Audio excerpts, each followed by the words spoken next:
Hi TBN family, welcome to TBN Meets. My guest today will be really well known to any of you who've seen ITV's The Voice. She's finished as the 4th place finalist in this year's competition, and she's performed across the globe with some of the best known musicians in the world. Now I'm really excited to introduce you to her today, Michelle John. Yay. Welcome. So good to have you. Thank you, it's good to be here. Your first time at TBN UK? My first time. First thoughts? Very impressive. Loving the studio, I'm loving the facilities, it's fantastic. Now this place is probably the perfect place for you. Yeah. Because you are such a minister and you're such an amazing, gifted vocalist and musician. Thank you. So, and that's what we do. Yes. We minister and we facilitate music in this place. And I'm just blessed to share with you that later today we'll be bringing you one of Michelle's amazing songs. We're going to ask you to sing for us. That's going to be great. Really looking So don't go anywhere. Get that cup of tea and stay where you are. Now, let's get started. Yes. Where did you grow up? What's the story? Oh, my Lord. I grew up in South London, in Peckham. Nice. Which most people know. Lots of people from Peckham. Yeah, it's very, very cool. And most people know it as Del Boy Country. You know, the programme Only Fools and Horses. Yeah. So I grew up in Peckham and grew up in a single-parent family on one of the very well-known council estates. Right. And at that time, it was quite a difficult place to grow up. And in my family, I'm my mum's eldest child. I'm mixed race, and my brothers and sisters we have a different dads. They're black, and I'm mixed race. So growing up, you know, I always kind of felt a bit odd. Not that my family made me feel that way, but because I just didn't look like my family. And, you know, just going through all of those kind of changes as a teenager, trying to fit in, trying to find my place. And, you know, even in church, I grew up in a very Pentecostal, you know what I mean? And, you know, I was kind of known as, you know, the white girl that can sing, which I hated. I hated that label. But again, you know, that was my story, and you know, it's something that's kind of shaped me. But there's always been this theme of not fitting in and just trying to find my identity. Did it feel to you like in your music career that was the same thing? Because I mean, you rolled with some of the biggest names out there. So why did it take so long for you to be to crack it now? Do you know, I kind of fell into this. That's how I looked at it at the time. We know that God has a plan, right? And by accident, I actually was singing at my church on Songs of Praise, came to film, BBC Songs of Praise. And we love those guys, they're awesome. They're fantastic. We work with them with... So, you know, BBC Songs of Praise is a traditional, you know, thing. So they came to my church and I was given a solo to sing. And it just happened, they used to repeat, I think at like 2 o'clock in the morning. And this producer must have come in and turned on the TV, and there was me singing with the choir. And so he got in touch with the BBC and was like, I've got to get this girl to sing on this track. And then it just kind of snowballed from there. And so the next thing I know, I'm in the music industry. Totally by How old were you? At that time, I was 17. Wow, that's what, 5, 6 years ago? Exactly. I like you, Leon. I'm coming back. But yeah, it was just one of those things. And then I was asked to join the London Community Gospel Choir, who I love the choir. I just learnt so much being in the choir. Basil Mead was just, you know, he's one of my fathers. You know, he really pushed me. And, you know, as I said, coming from where I come from, you know, I never had that self-belief because, again, I never set out to be a singer. It was just something, it was just a gift that God gave me that I was able to do. But in the back of my mind, I always felt like I'm just not quite good enough. I don't belong here. There was always this theme of not being good enough and not belonging. And it's so funny because that very thing, you know, has stayed with me my whole time, but I've learned to accept I don't fit into people's box. I don't fit into the mould. So just be. And that is okay. It's okay. You know, and one of my songs says, am I good enough? Yes, I'm good enough. Amen. So thank God I finally got there. I've finally worked it out. So but you it's found been your a journey. identity in Christ. That's so cool. Absolutely. And, you know, I've learnt that I am who God says I am. And it's for me to believe that and just run with it. Well, we'll talk about music in a minute and this crazy roller coaster ride you're on since this competition. Yeah. And what breaks my heart is to see the career really take off now. Yeah. When, you know, it should have happened. It's been a journey. 5 years ago when you were 17 years old. So what role did faith play throughout your life, throughout these challenges? It's been a constant. It's been the one thing that's kept me going. It's been the one thing that's made me not give up. And, you know, as I said, you know, I never felt good enough to be there. But I would always say, God, for some reason, you've got me here. And I truly believe that God placed me in these places for now. Yeah. For the things I'm about to do now. Awesome. But my faith has just been my rock. So and God's never too early. He's No. never too late. No. He's always just on time. No. So you don't feel there's been an unnecessary delay. You feel that the timing of God is perfect in this case. Yeah. And That's I feel that the things I've been through have conditioned me and prepared me for where I am today. Genuinely. You know, as I said, there was this theme of not being good enough, not belonging, and I took that into relationships. You know, very, very early in my life, you know, I found myself in a marriage where, you know, I experienced domestic violence. And again, whatever confidence I did have, you know, but there was still that theme. I'm not good enough. That's why this is happening to me. It's my fault. You know, if you've got somebody constantly telling you, you know, you're not worthy of my love, you know, you're overweight, you're ugly, you're lucky. You know, that seed takes root. It takes root. And even though there's all these other amazing things happening, where I'm getting asked to come and sing for Lennox or Mariah Carey, or, you know, I worked with Clapton for 14 years. There were so many of those years where I didn't enjoy it. I couldn't embrace it and enjoy it because I always thought, any minute now they're going to realise, oh, no, see, she's not good enough. She doesn't really belong here. Do you know what I mean? So that was a real, something that kept me bound for a long time. Wow. A long time. Tell us about, I love to hear Jesus stories when God moves. Yes. Tell us about one of the moments when you really felt the Lord closest to you or impacted you in a very powerful way. There's so many, but you know, there's been times in my journey. You know, I've been on stage, as I said. Sometimes it could be 60,000 people, and there was a time when being on tour with Eric, and you know, Eric believes in God. Wow. And so, you know, we would always pray before the shows and everything, and we'd have some really interesting conversations. And you know, sometimes you're questioning God. Now, I'm on this platform. It's fantastic.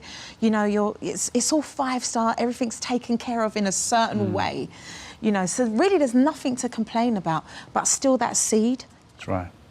And we were talking one day, and he said to me, we were celebrating 20 years of him breaking addiction, alcohol and smoking. So we'd all gone out as a band for dinner. And when he was given a speech, and he was basically saying that, we asked him, how did you break this habit? And he said, I prayed and asked the Lord to take it away. Now, for where I was and what I was going with in my life, I should have been able to tap into that and say and encourage him with that. But here he was encouraging me, and I was just like, do you know what, Lord? wherever I am, you are real. You send these reminders, you show us who you are, and that's things like that have just kept me going. Wow. Just kept me going. Tell me about your son. You talk about your son a lot. My big bodyguard. Now, he is a testament of God's love. And, you know, as I said, I'd gone through a really difficult situation in terms of the whole domestic violence. And in all of that madness and in all of that brokenness came my son. And actually having, and maybe there'll be some women that can relate to this, but having my boy actually gave me the strength to say, okay, this is not okay for him. This environment is not okay for him. I wasn't at a place where I could say it wasn't okay for me, but this gift that God had given me, and, you know, as a mother, you know, it's a whole different kind of love when you have a child. So having my boy really gave me the strength. Because your protective instincts comes out. Because, you know, in an abusive relationship,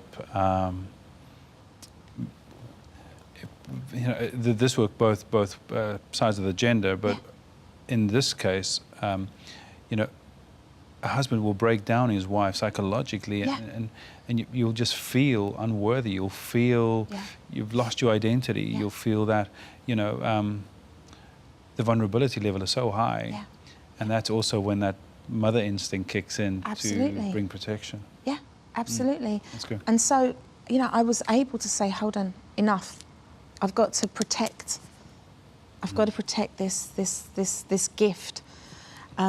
So my boy is, you know, as any mum would say, he's everything. But it's so funny because now it's like the tables have turned, and now he's become my protector, which is a bit weird. I'm still kind of getting used to this, but yeah, he's my gift. He's my gift. How old is he now? He's 18. Wow. Ugh. Good age. It's an interesting age. I'm sure quite a few moms can relate with you. Yes, Right?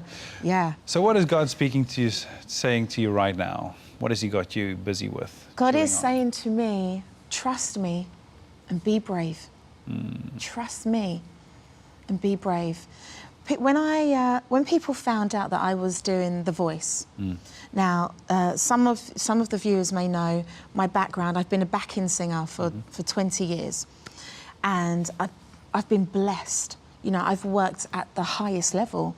You know, I hate the names, but I've all worked the big with, ones. you know, all the big ones. Mariah, anyone. Yes, they're all there. Right, and I'll do that for you. Yeah, it's been fantastic. So people would say, well, why would you shake that up, you know, to now go and do something like The Voice? But I believe that I've not even begun to fulfill my purpose. That's good. I've been in a service role as a backing singer. I'm there to serve and to support the artist. And, you know, there are times when I get to present Christ, you know, and we have to be wise about how we do it. Sometimes I say to my friends, I feel like I'm a bit of a secret agent. Do you know what I mean?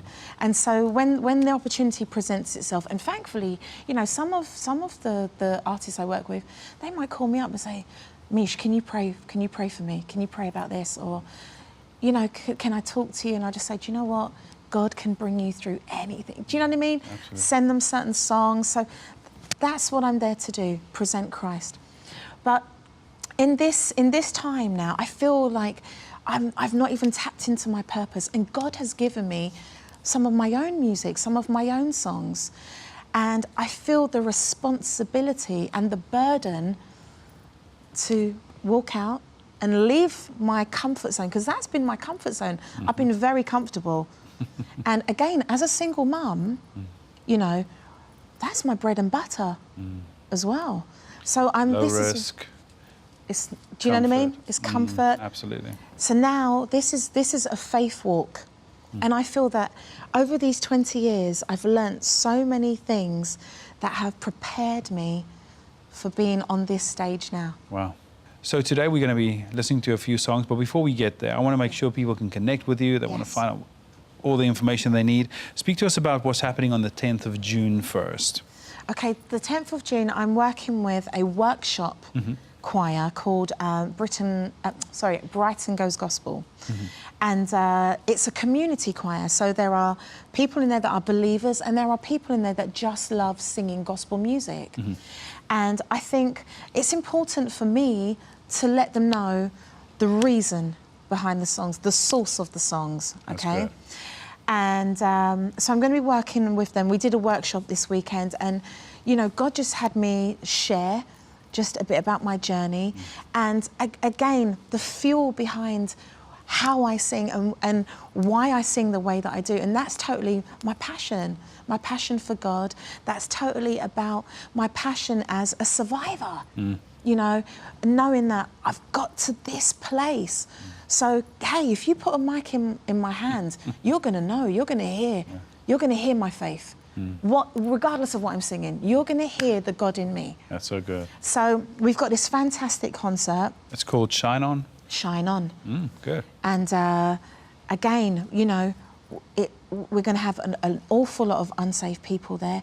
And so let's just sow those seeds. Absolutely. Use the music to sow seeds. Then there's a documentary that's being released. Tell us about that. Oh my goodness. So this is a documentary about Whitney Houston. It's called Can I Be Me? And the director is Nick Broomfield. That's right. And what an amazing Sorry, this opportunity. happens on the 16th of June, right? Yes. And I mean, what an amazing opportunity for me to, it's the premiere of the documentary.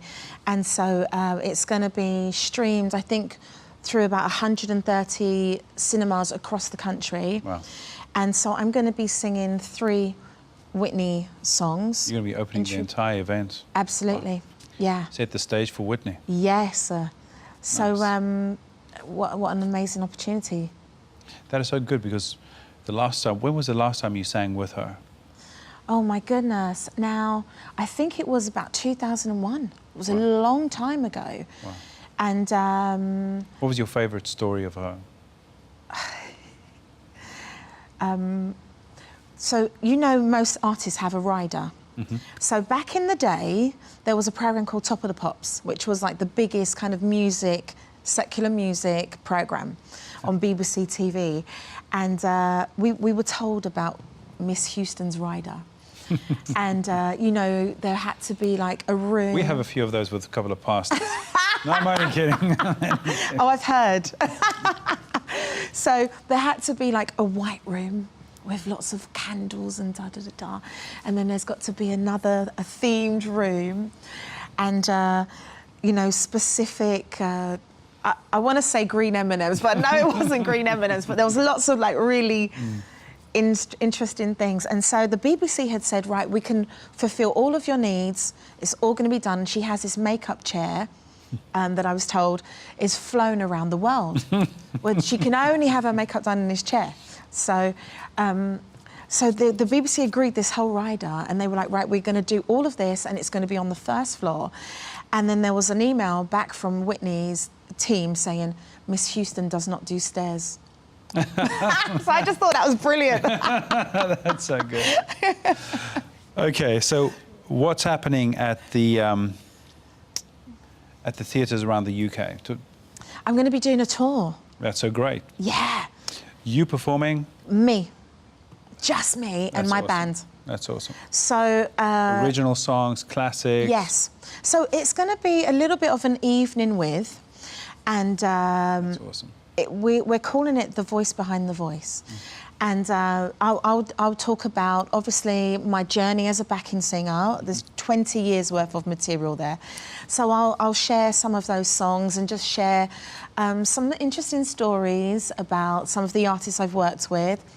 I'll also talk about the show and my experience on the show and sing some of the songs I sang on the show. And I'll also share some of my original material. That's awesome. So it'll be a whole evening of me. Now, we're going to move over to your music Yeah. in about 30 seconds. Yeah. Last quick question. Yeah. Or 2 quick more, maybe. Who had the biggest influence in your life? Oh my Lord. Well, God. God. I'm on this journey right now, and I'm learning about levels of faith. And I'm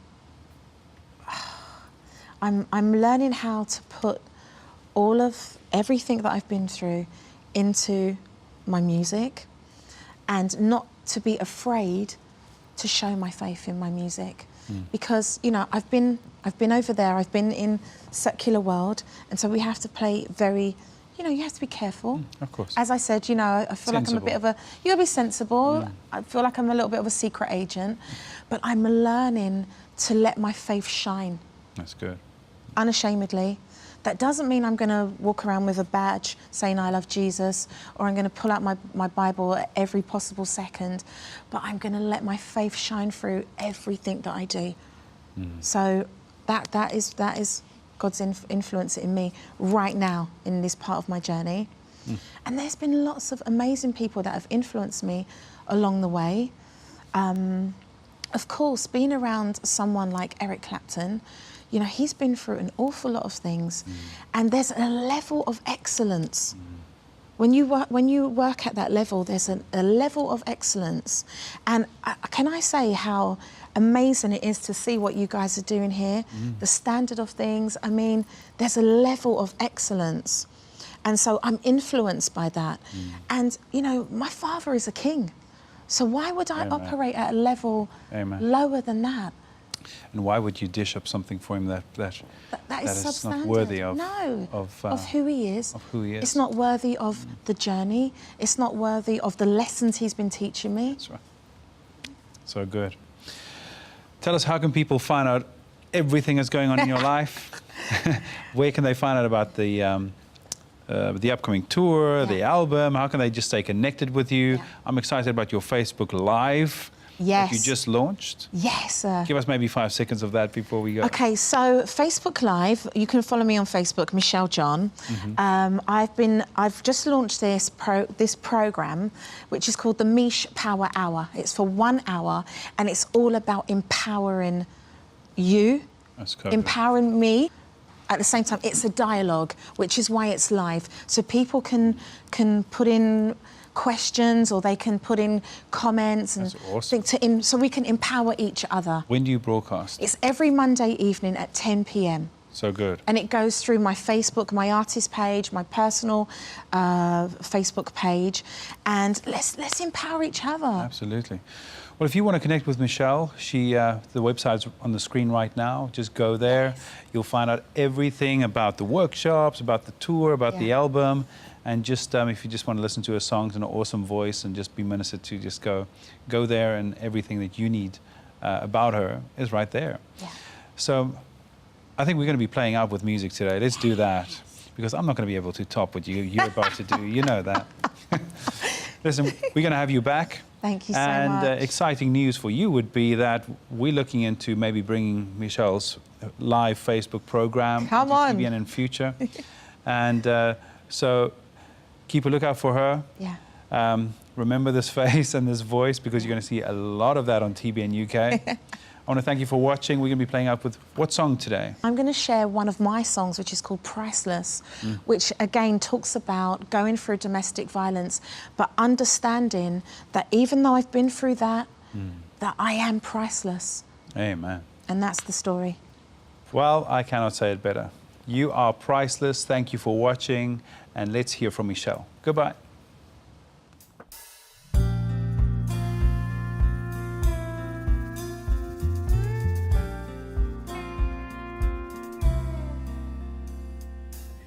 As far back as I can remember, I always felt this way. And though he threw everything at me, my soul refused to change. And though I felt locked in prison, the vows I made up all in chains. And I learned how to tread careful. I thought I'd never get away. I can cover up the bruises. This ain't the life one chooses, but my soul refuses to believe that I deserve it. I'm priceless. Worth more than diamonds. My virtue was shaken, but don't be mistaken. No, no, no, no. I'm priceless.